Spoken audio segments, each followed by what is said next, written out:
Сіз тарифке қанша теңге төлеп жүрсіз? Қазақстан интернеті әлемдегі ең арзан интернеттердің қатарына қосылыпты. Ақпарат рас па? Талдап көрейік. Әлеуметтік желіде Global Broadband Price League рейтингі тарап, онда Қазақстан 214 елдің ішінде 19-шы орында тұр деп жазылған. Посттарда Қазақстандағы үй интернетінің орташа бағасы $15,23, яғни шамамен 7400 теңге деп көрсетілген.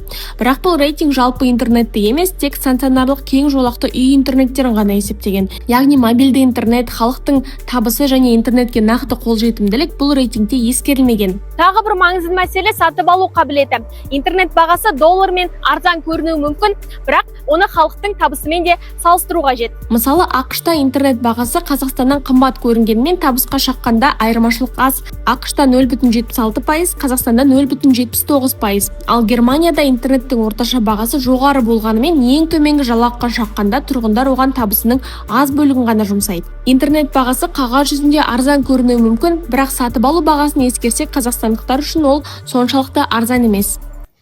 Ал сіз интернетке қанша теңге төлейсіз? Пікірге жазып кетіңіз.